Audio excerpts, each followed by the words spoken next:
Just getting organized for the day. What's up, y'all? Salutations, kindred spirits. And hey, I don't want to leave out the naysayers or the haters, so salutations to y'all as well. And if you just happen to be passing by the neighborhood, my name's Doug Kahn. I'm your local sleight of hand guy. I hang out here on Wednesdays and do magic on the internet. Today, we're going to talk about some magic wands. We're going to unbox a few. Let me do this. Let me put a few of these away because these are not what we're going to talk about. Some of the discards. This one I kind of like, but it kind of, maybe I'll hold these up. It kind of broke on me. This one I actually used as a backup to one of my favorite wands. Hey, Magic Mark, I still have your wand. This is not mine. This is Magic Mark's from the Magic Syndicate. So it's waiting on you, bro, when you come back. Let me talk about more about this. This probably shouldn't exist. The green lucite with mylar tips.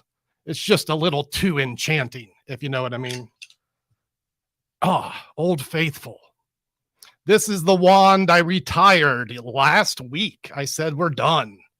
We've been through many battles in the last 25 years. I found a replacement. We'll talk about that later today. And then this one, gifted to me by one of the more important mentors I've had in my life, a sturdy street vessel. This may return to street use one day, but for now, they go into the vase of plenty with all its brethren and a couple of random Chinese sticks. So, hey, y'all, let me say howdy to the folks that are here. Who's here, man? Alan Boudreaux's in the house, the man across the river. Alan, you should come over sometime. You know what I mean? Do some card tricks. What's up, Frank? How you doing? Not sure how to pronounce that, but how you doing? Welcome to the stream. Phoenix and Alex. Maxine. Dawn, what's up? Dawn is here, and Tim. And Samuel. Hey, Samuel, I hope your close-up pad is there or arriving soon. It's on the way from Patrick Przecki. Samuel, one of our recent scholarship winners. I think I got a thing to give away today. Well, maybe we'll talk about that. First, before we get to the wands, as we ingratiate kindred spirits in the stream, I want to talk about Trick-a-Day May. If you didn't catch the last time I was live, which was last Wednesday, I put a kibosh to the live Trick-a-Day May. So I haven't been doing magic live every day in May, but I have been uploading videos every day in short form. And here's one of them I put online this weekend. I wanted to share this moment for a few reasons. Number one, to let y'all know I'm still tricking every day. Not all on YouTube. I'll talk about that in the next clip. But this is a few kids. I was at a wedding reception last Saturday, and I decided these kids needed to see some magic. So I wrangled them to the table. This is me with one coin, just one coin. And the audio is a little bit off, but I think the kids' reactions speak for themselves. So let's play this. It just warms up the coin. It makes it soft. So then when you get it soft, I can shrink the coin down. It's going to shrink it. So what? That's too small. We'll make it. That's better. Hang on to that, but don't wait too long here. It'll go right up my sleeve over here. Now, wait. Sometimes it'll go down. It'll go down my sleeve. What? And then it goes up your sleeve. The hard part's to get it to go right back where you want it. Hey. So this is something I like to talk about when I talk to other magicians. Magic with a single coin. And as I talk about talking to other magicians, I should note while I can, and I can because we live in the day that I can do these things, I'm going to be talking to some of y'all this Saturday. It's 2 days away, Tampa Bay Festival of Magic. I'm there with what?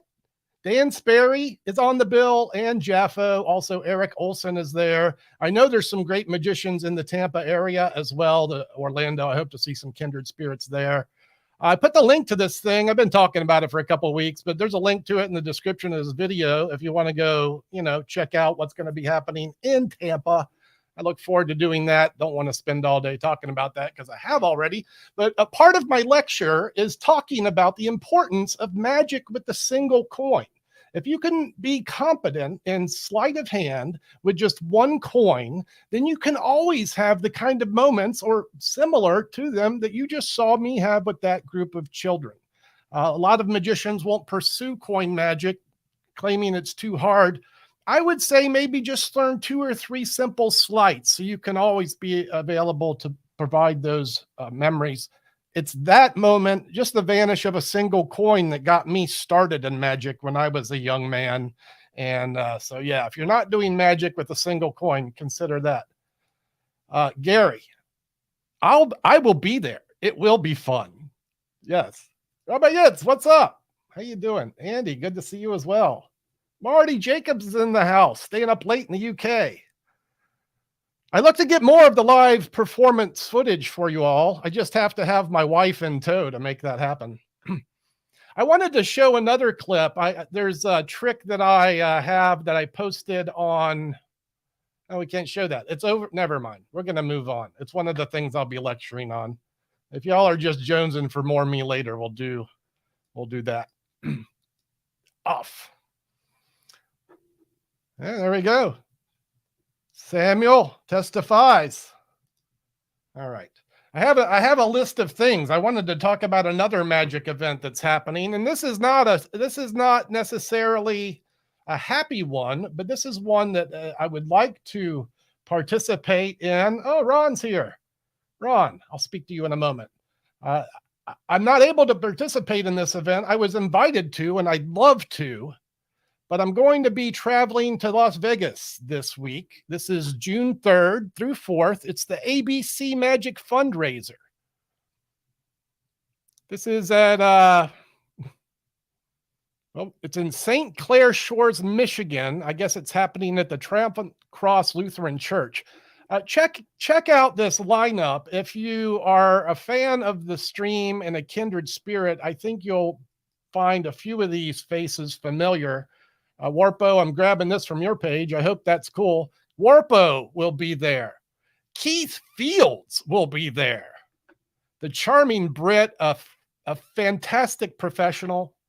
Kerry Katz. This man's been around the world doing magic. True story. Bill Flanta, I'm not familiar with, but I am familiar with Alexander Osborne, and anyone who gets the chance to spend any time with him, you're in for a treat. So I'm going to be sending a couple of things to these guys for their auction for this fundraiser. And, you know, sad to say, this fundraiser was originally for medical benefits for Dave Schneider, a local magic dealer. And we lost Dave last weekend. So he passed away.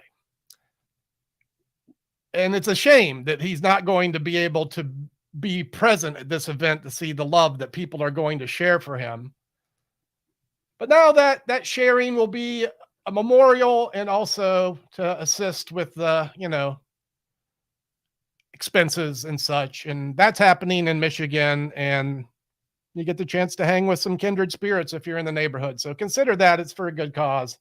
And I think that's the news for today. And let's get busy with the topic at hand. Hey, no, look, I'll talk to you right. Can I talk to you right now? I don't even know what I did with it. I'll talk to you later. Let's talk about magic wands, y'all. Zap. Here is the magic wand I decided not to talk about. I think this is a fun ink wand. Samuel might use this one. This has metal tips. It's a girthy plastic. It's a little big for my taste for a magic wand, but I think it's a good value option for like $8 or $10.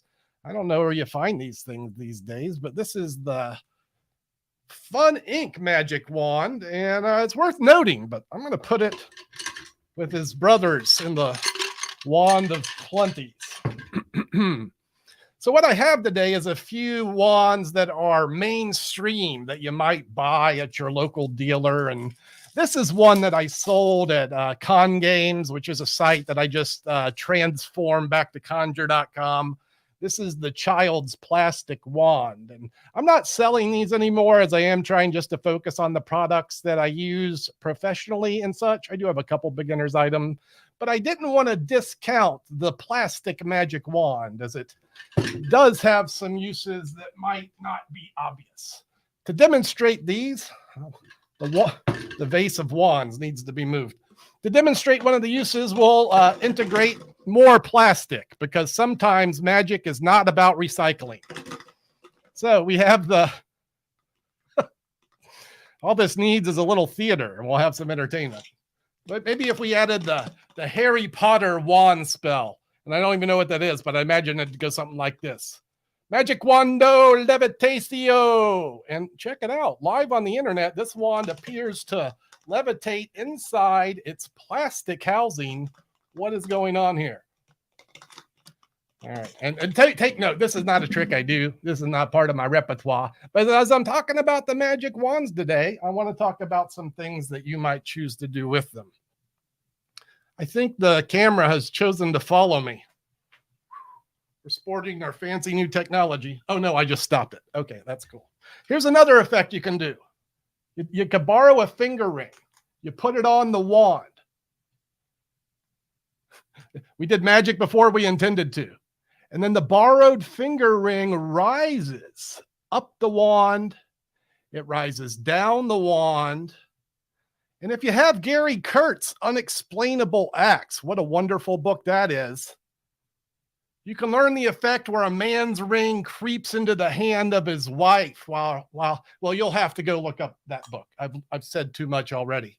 I don't actually wear a metal ring. I wear a silicone ring. Hey, working tip, don't use a silicone ring for that trick. Hey, let's learn a little today. Let's learn a little. This is simple magic that you can do with any lightweight wand. What I have here, close up exposing, a little wax. I had a little ball of wax hanging off over here by the bottle. When I went to grab the bottle, I stuck the wax, which has thread on it. Can this thread support look, now the wand's actually levitating. Yeah, string. It's string, but in the bottle, and I must admit, when I was doing this, I got a bit of a hanger with the wax hanging up against the plastic. So the thread extends to my hand, and when I move my hand back, the wand raises in the bottle. And then when you lower it, it goes back down. But yeah, that wax is kind of catching up on the side of the bottle, an event a more prepared magician might have planned for. The ring works the same way with the thread over the end of the wand. The ring goes over it. Of course, we're concealing this from our audience, right? And then using the tension on the thread, you can make the wand rise and lower. You could connect this to your belt buckle. I just stuck it on the desk, and that's one thing you can do with a magic wand. Yeah, we're going to do a little unboxing. We're going to have a little educational experience. Most of it will be physical, as I do intend to teach a couple of manipulations, maybe a little vanish idea, but that's the plastic magic wand. All right, let's get to the good stuff. The goods. Here, we'll start here. This wand from Bacon Magic, in my opinion, is the best value wand on the market. This is a wooden wand, and it's solid black with a nice carving in the ends. You know, if you're a Harry Potter kind of wand person, this is a kind of wand that might be more suited to your liking. This is a black one. They make several versions of this wand: light brown, bold black, and standard black. And this is the black one. It's a sturdy wand. In fact, I sent this to Jimmy Talks a Lot. I think it's his favorite wand now. But I also think he took the ends off because he's a busker, and maybe the ends on this wand are not as sturdy as they should be. Although they're sturdy. I mean, you get some use out of this, but I'm going to recommend this more for a formal performance. And this is a great wand at $10. You know, it's a hardwood, nicely carved. And what would I recommend you do with this thing? I guess magic-wise, I would say you would consider for this maybe the flip stick move. And if you've been around this channel, you've seen guys do this move where the wand appears to vanish. And I didn't bring a receptacle to bring it back. But the flip stick is an apparent vanish of the wand, done as you usually toss it into the air. Some magicians will throw it on the ground. You'll find this described in Tarbell Volume 7 if you have a Tarbell course in magic. And if you don't have a Tarbell course, why not? It's the encyclopedia. It's got everything in there. Volume 7, Flip Helema, the Holland magician from Holland. He has an entire routine with this thing. He has a handkerchief sequence behind the back, all kinds of things on this. There's a lot of notable wand workers that I've encountered. Probably the best I've ever seen do it is Eric Evans. He has a manuscript on the flip stick and the wand vanish. This is exposing the flip stick. Yeah, sometimes I expose. I like to think of it as teaching, but some people don't think of that. That's a flip stick. I think it's a good use of that wand. Also, when you do magic with wands, it's important to create the illusion of clumsiness to disarm your audience. So that's important as well. So there's our look at the Bacon magic wand, and that's wand number 1. This is a wooden wand, a nice hard wood. And if not from me at conjure.com, and yeah, I'm going to talk about it because no one else probably will, I do offer some of these things. In fact, most of them. I don't have a lot because I'm not a wealthy man. I can't stock a lot. But the wands you see today are available if you choose to, go spend a little money with me. Here's the next one. That's right. It's educational and it's a commercial. We're all winning. Yeah, weight is important. Wait till you see the beautiful one. The best weight of all. Ron's getting too personal for me to highlight these comments. Unsolicited testimony from Alex's Magic Adventures. All right, what are we looking at next? This is the wand from Murphy's Magic. Murphy's Magic, they call it their professional magic wand. It must be professional. It comes with a cleaning cloth. We get to showcase that fine Murphy's brand. Hey, Murphy's, I'm doing the work. I do like the pouches, I like the idea of introducing a wand in a nice way, as opposed to just pulling it out of your pocket. And we'll talk more about that in a minute. But if you're doing a show and you take your wand out and it's in a mystical pouch, well, now it just seems to possess more power. Whoa. So this is the Murphy's Magic Wand, and you want to talk about a wand that's heavier. That's what Frank was saying, Gaffman Project. His wand is heavier. Well, this wand is heavy. Well, it's actually not heavy. I've held much heavier wands. This is a heavier wand. It's a metal wand. And this wand has a home for me. And I'll tell you where the home is. It's at my busker table. As a street performer, it's nice to have a tool that could also be used potentially as self-defense.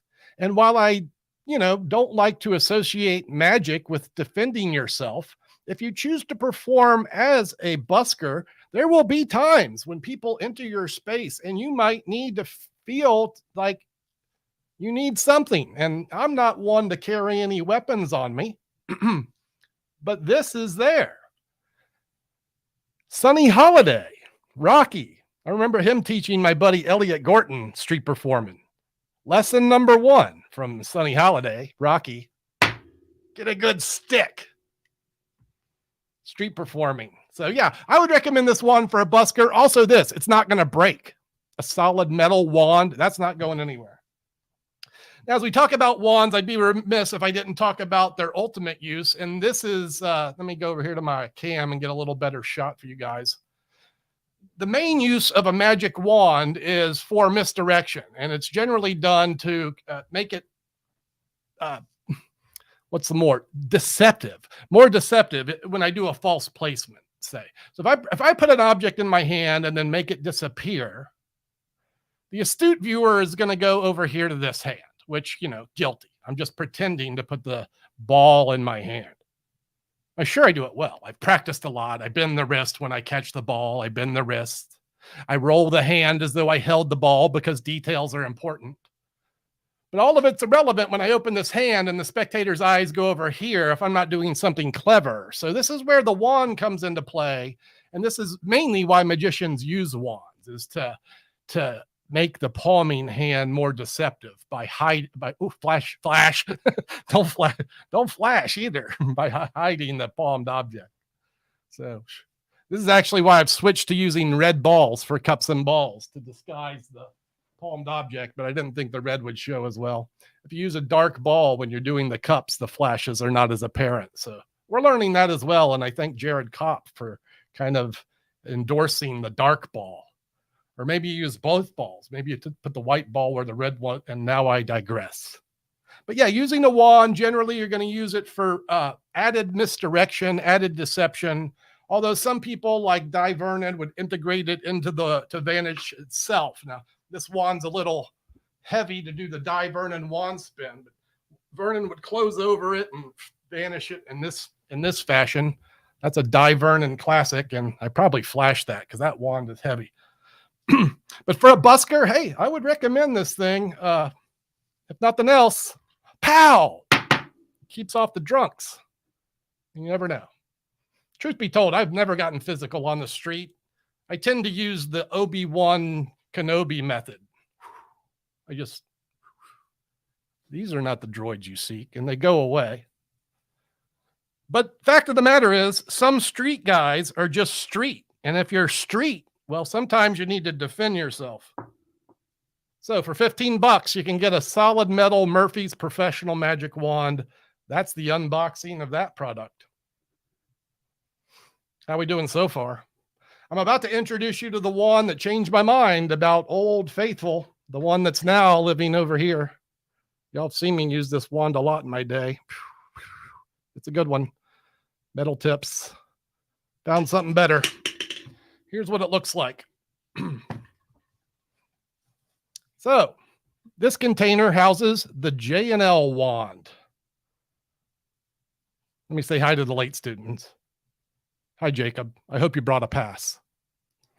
Okay, so inside and this is just quality all the way around. This case feels great. Inside here is this, and this is the silicone wand. So we've looked at plastic, we've looked at wood, we've looked at metal, and now we look at silicone, covering all the bases. Let me put this in my pocket so you can get a look at the size of that. So that's how big it is. If you're wearing a coat, this easily fits on the inside pocket and maybe a back pocket if you're, walking around without a coat. When I spoke earlier about beginning your presentation by introducing the wand in a special fashion, I can't think of anything much better than taking the wand out of an elegant case and then screwing it together like a pool cue. And that's what's happening here with the JL silicone wand. So the tips are metal. I guess there's a metal rod going through here. I'm guessing that because this thing screws together somehow. And I'm waiting to be unhappy about this screw situation and how the joints hold up, but I've held this thing for over a week now. I've been using it every day, goofing around with it and, getting used to the thing. And so far, the joints have not loosened. The wand is holding up to my rigorous use. And when I say rigorous, I'm one to swing a wand around a lot. I thought I'd talk about a few things that, not quite used to this. Here's the deal. This silicone, let me back up our camera a little bit. Max, back up so you can get the silicone on this wand makes it almost stick to your hands. And I'm going to use this in a follow-up effect. So where I'm used to dealing with wooden wands, sometimes plastic or metal that are slippery, this is exactly the opposite of that. So there is a slight adjustment to be made. And here's some of the moves I use. This is the drummer's wand spin. I learned this from David Williamson's book.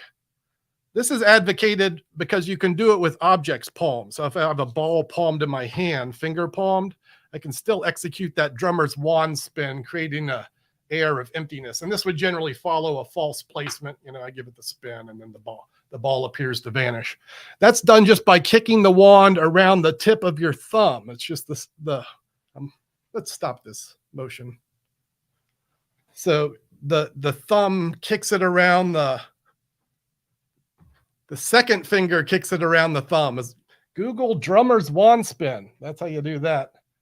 The Vernon wand spin, which I did earlier, is one that I use a lot. This notion right here. And then one that I also use, which is kind of weird, is this thing where you start with it palm up or thumbs up, and then you do this thing where it goes thumbs down. And then I dip my hands in and roll it up the arms and down the arms. And all together, that looks like this. And if you're a magician, you know, standing out on a street corner, tapping your wand, hey, folks, showtime. You know, doing things like this. You don't want to miss this show. It's great. I've seen it before. You know, trying to get the passersby to stop and watch. These are the moves that you might find useful. All right, here's one more I want to teach you. This is one I do a lot. This one's perfect for this, and this is one that I don't see a lot of people use.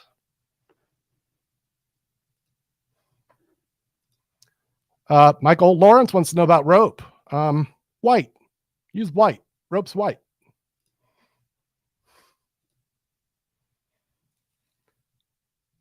So this, watch it. Here, maybe we'll back it up a little bit. This is the magnetized wand.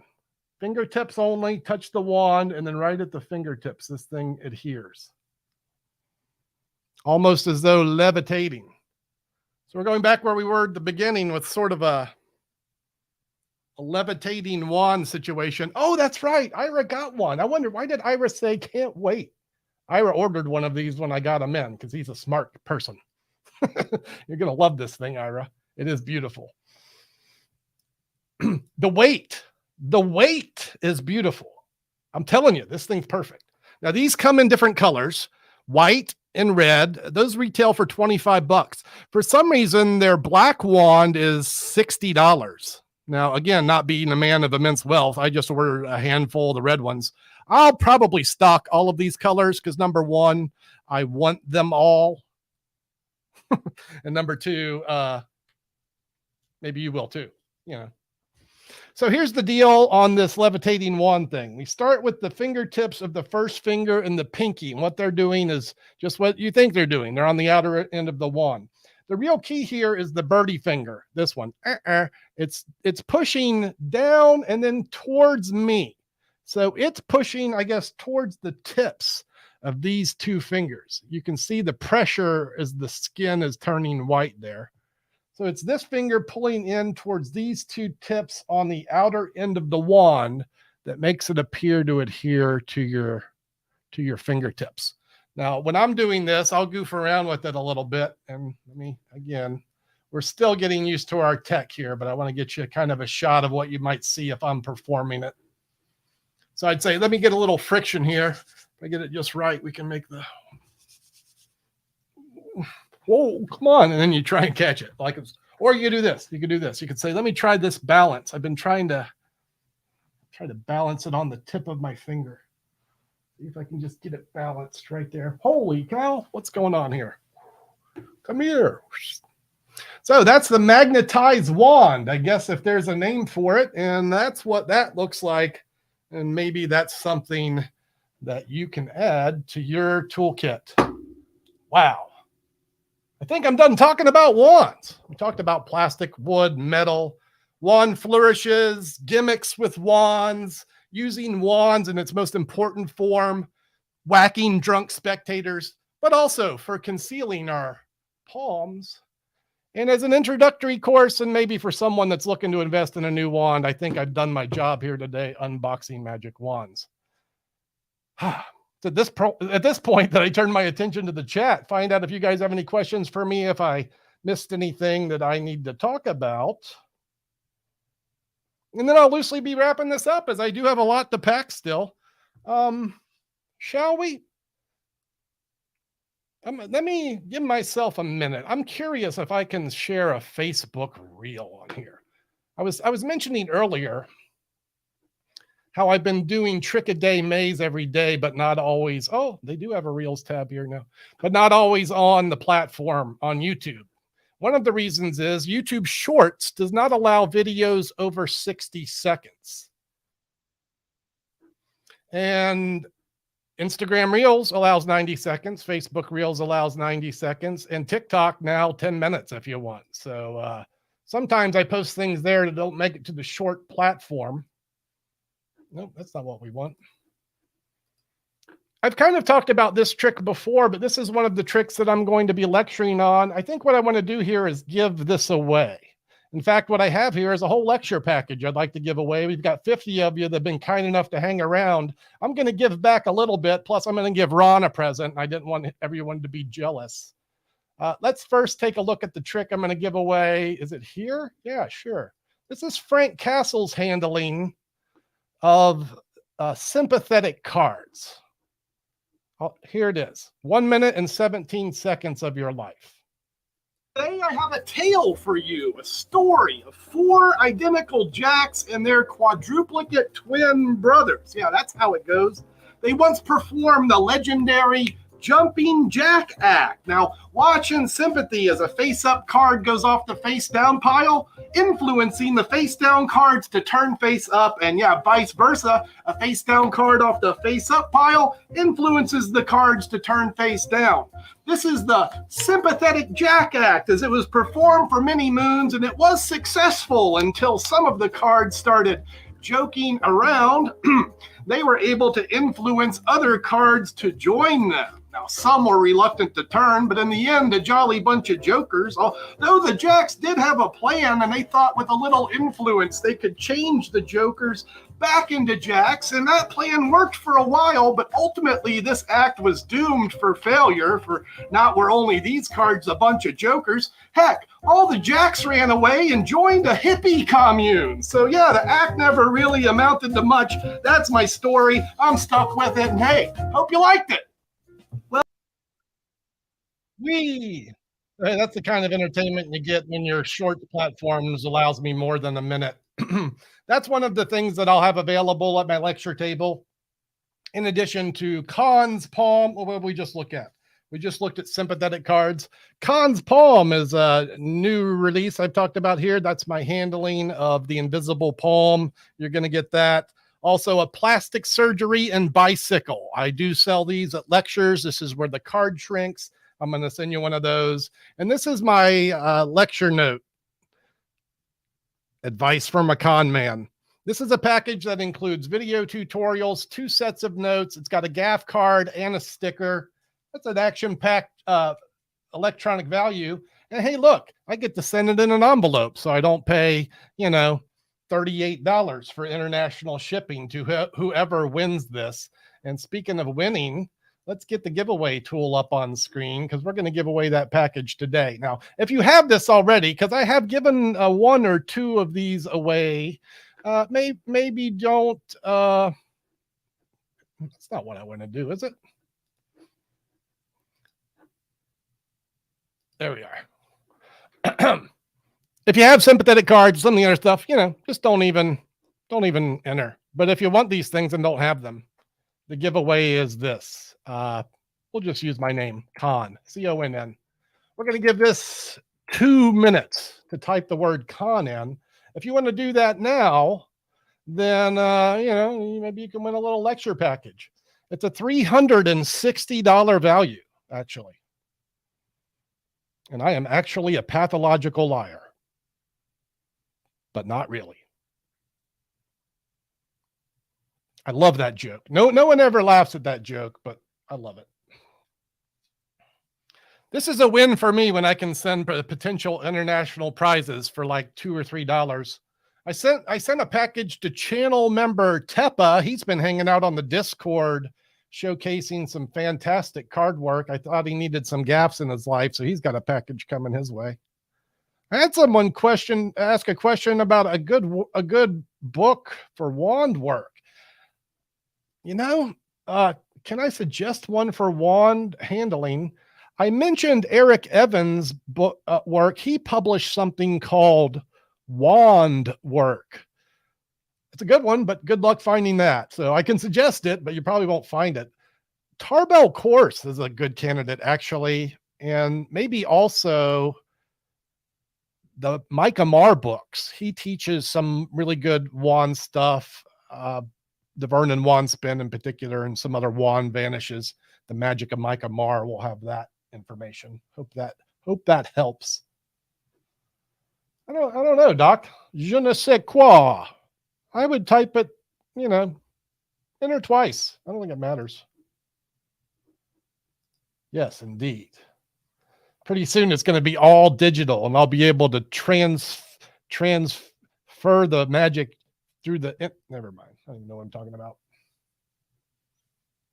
But it's a sadness when, I have to be concerned about. It's like if I give a prize, like often I'm giving away $30 or $40 things, and then postage. I went to send the thing to Croatia last week. $48 to send a package to Croatia.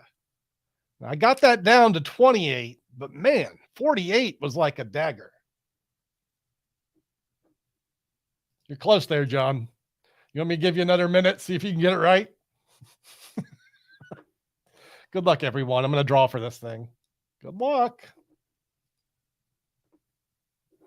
If you happen to win this thing, you're going to need to email me. That's going to be Yvonne. The luckiest one. Well, you know where to email me, because I've sent a package to you as well, but you got easy things. Guess what? You're getting advanced things now. Send me an email. I think I have your address, but just to make sure I've got the right Yvonne, it's conjure@conjure.com. I know, right? Some people are this. They just have good karma. Like, for example, you placed an order with conjure.com about a week ago. So you were kind enough to share some of your hard-earned money with me, and look what happened for you. So thank you for that. It's a bit advanced, but maybe you guys will get to work on it. Start teaching those kids the intricacies of the Elmsley count and tabled flat palms. Speaking of good karma, I haven't even got to the Ron advice. Ron, come to the principal's office. I'm going to be using this for you. And this is not going to be a surprise to you, maybe, but I want Dan the Man Johnson to know that his generosity is going to a cigar lover. These are faux cigars. So they're imitation wooden cigars. Ron knows exactly what they are. If you'd like to learn more about these products, Steve Meyer's Magic is where you can find the wooden cigars. And man, I love these things. And when Dan was like, "Hey, Doug, I want to give you some things for you to give away," I was like, "Dan, I think I'm going to keep these for myself." He said, "You do whatever you want." But I'm not a cigar smoker, and Ron is. And Ron is also this, as you could tell by his super chat. He's generous. And he's been generous on this platform before, and I'm not going to go into it, but Ron, you're getting these for your house. And if you don't want them, well, then I'll keep them. But you're not going to get the saggy cig. I'm keeping that. I love this thing. The saggy cig. I might start smoking again just so I can have this in my mouth hanging around. And you're welcome. You can thank me, but also thank Dan the Man Johnson. He's probably working right now, but he'll watch these things later on. And, Dan called me up the other day, Saturday. He's like, "Doug, come over, let's session. I got some things for your channel." So always like to share the wealth when we can. Sorry. So that's a couple of things going out to Kindred Spirits. Always happen to be a giver, because I am a giver. We gave. I think I answered all the questions. I think I shared some useful information. And with that, my job is done today. Time to pack for Florida. I hope to see some of you there. And if not there, look for me on the shorts, and I'll see you next week live at 4 on Wednesday. It's going to be ciao for now. I'm out.